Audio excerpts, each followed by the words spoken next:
शाश्वत स्वर शिव अनंत, शिव कथा अनंता। देवादिदेव भगवान शंकर आदिदेव हैं।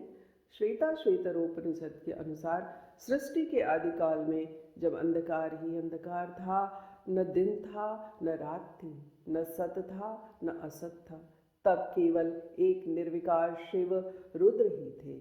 महाभारत के अनुशासन पर्व में तो उन्हें ब्रह्मा व विष्णु का रचयिता भी कहा गया है, इसलिए तो उन्हें देवों के देव महादेव कहा गया है। एकाकी शिव प्रायः योगी रूप में ही प्रकट हुए हैं। शिव योगी राज हैं, योगाधीश्वर हैं। उनका रूप विलक्षण होते हुए भी प्रतीकपूर्ण है। उनकी स्वर्णिम लहराती जटा उनकी सर्वव्यापकता की सूचक है। जटा में स्थित गंगा कलुषतानाश तथा चंद्रमा अमृत का द्योतक है। गले में लिपटा सर्प काल स्वरूप है, जिस पर शिव आराधना कर विजय पाई जा सकती है। इस सर्प अर्थात काल को वश में करने से ही ये मृत्युंजय कहलाए। त्रिपुंड योग की 3 नाड़ियों इड़ा, पिंगला एवं सुषुम्ना की द्योतक है, तो ललाट मध्य स्थित तीसरा नेत्र आज्ञा चक्र का द्योतक होने के साथ साथ भविष्य दर्शन का प्रतीक है। उनके हाथों में स्थित त्रिशूल 3 प्रकार के कष्टों दैहिक, दैविक, भौतिक के विनाश का सूचक है, तो त्रिफल युक्त आयुध सात्विक, राजसिक, तामसिक 3 गुणों पर विजय प्राप्ति को प्रदर्शित करता है। कर स्थित डमरू उस ब्रह्म निनाद का सूचक है जिससे समस्त वांग्मय निकला है। कमंडल समस्त ब्रह्मांड के एकीकृत रूप का द्योतक है, तो व्याघ्र चर्म मन की चंचलता के दमन का सूचक है।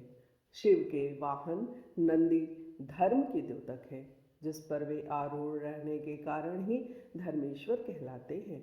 उनके शरीर पर लगी भस्म संसार की नश्वरता की द्योतक है।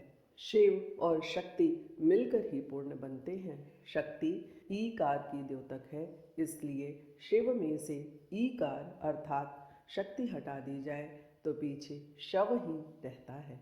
अतः शक्ति की सारूप्यता से ही शव पूर्ण रूप से शिव कहलाते हैं और यही इनका अर्धनारीश्वर रूप है। शैव दर्शन के अनुसार यह रूप ब्रह्म और आत्मा का समन्वित रूप है, जो द्वैतवाद का सूचक है। इस अर्धनारीश्वर रूप में शिव का आधा दायां भाग पुरुष का एवं आधा बायां भाग पार्वती का है।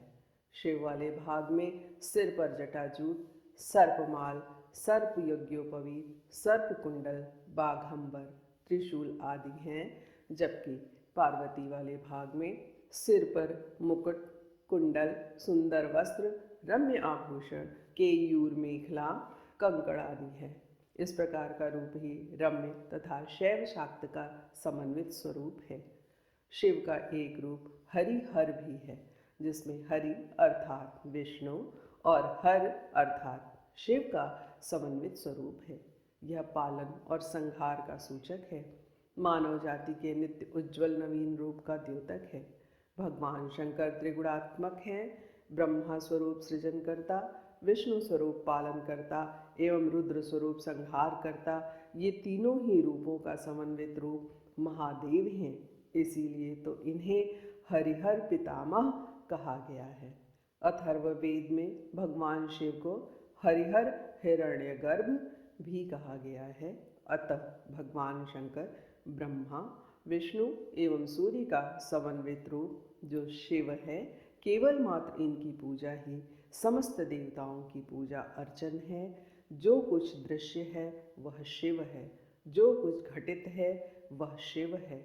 यह सारा संसार शिवमय है, शिव स्वरूप है, शिव युक्त है। भगवान शंकर स्वयं विकार युक्त विश्व की व्यवस्था करने में संलग्न है।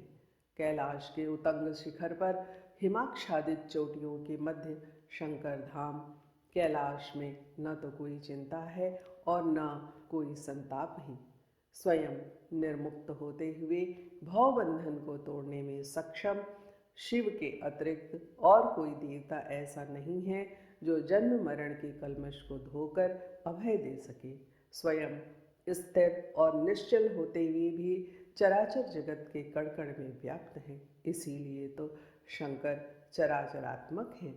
शंकर हैं, अभयंकर हैं। शिव का अर्थ ही कल्याण है, शुभ है, मंगलयुक्त है। जीवन में पूर्णता देने में शिव अग्रणी है, क्योंकि शिव भोग और मोक्ष दोनों के ही प्रदाता हैं। शिव औढ़रदानी हैं, जो क्षण में ही पसीजकर भक्तों को अभय कर देते हैं। भगवान शंकर आशुतोष हैं, जो भक्तों की जैसी इच्छा होती है उसी के अनुसार उनकी इच्छा तुरंत पूर्ण करने में अग्रणी हैं। इसलिए तो भगवान शंकर को भोगश्च मोक्षश्च करस्थ एव कहकर संबोधित किया है। इसीलिए तो भीष्म पितामह को केवल यही कहकर चुप हो जाना पड़ा कि जो सब में रहते हुए कहीं किसी को दिखाई नहीं देते, ऐसे महादेव के गुणों का वर्णन करने में मैं सर्वथा असमर्थ हूँ। अशोक्तहं गुणान् वक्तुं महादेवस्य धीमतः यो हि सर्वगतो देवो न च सर्वत्र दृश्यते। और अब इस अंक के संबंध में मंत्र तंत्र से संबंधित पुस्तक या पत्रिका का मूल्य पन्नों के भार से नहीं आंका जाता, अपितु उसमें निहित सामग्री से आंका जाता है। आप स्वयं देखें कि इस विशेषांक में कितनी मूल्यवान और अप्राप्य सामग्री है। पत्रिका का प्रत्येक लेख खोजपूर्ण और श्रम साध्य है। कुबेर यंत्र पर यह पहला मौलिक लेख है, जिससे श्रोता एवं पाठक परिचित हो सकेंगे, इसके बारे में जान सकेंगे और सौभाग्यशाली व्यक्ति ही इस यंत्र से लाभ उठा सकेंगे। इसी प्रकार पारद शिवलिंग और नर्मदेश्वर से संबंधित लेख खोजपूर्ण एवं गरिमायुक्त है। द्वादश ज्योतिर्लिंग लेख में यात्रा आदि से संबंधित प्रैक्टिकल वर्णन दिया है। रुद्राक्ष के बारे में आपने जरूर पढ़ा होगा, पर 21 मुखी रुद्राक्ष तथा प्रत्येक रुद्राक्ष का विनियोग, ध्यान आदि पहली बार इस पत्रिका के माध्यम से प्रकाशित हो रहा है। इसी प्रकार महामृत्युंजय विधान, रुद्राष्टाध्यायी विधान तथा शिव पूजा अपने आप में महत्वपूर्ण लेख हैं, जिससे साधक लाभ उठा सकते हैं। इस पत्रिका को तैयार करने में कई ग्रंथों का सहारा लिया गया है। शिव पुराण, कल्याण, संवित सपर्या, शिव तत्व दर्शन आदि ग्रंथ काफी सहायक रहे हैं। मैं इन ग्रंथों व संबंधित लेखकों के प्रति कृतज्ञता ज्ञापन करता हूँ। इस पत्रिका में कुछ विचार घुमक्कड़ साधु संतों के भी हैं, जिन्होंने अपने विचारों को, अपने अनुभवों को लिख करके दिया। उसे भी पत्रिका में समय समय पर स्थान दिया गया है। शिवरात्रि से अक्षय तृतीया तक का समय शिव समय कहलाता है। शास्त्रों के अनुसार इस अवधि में शिव स्थापन, शिव पूजा आदि कार्यों से विशेष एवं तुरंत सफलता मिलती है।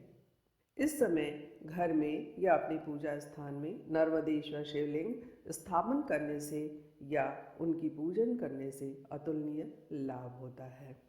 आइए हम सब भगवान शंकर को निम्न शब्दों में श्रद्धा सुमन अर्पित करें।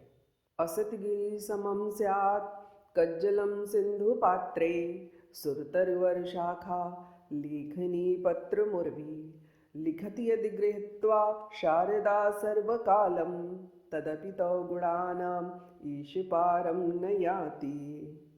अर्थात यदि संपूर्ण सागर को मसी पात्र बनाकर समस्त वन वृक्षों की लेखनी से विधाता जीवन भर आपके गुणों को लिखते रहें, फिर भी आपके गुणों की थाह पाना असंभव है।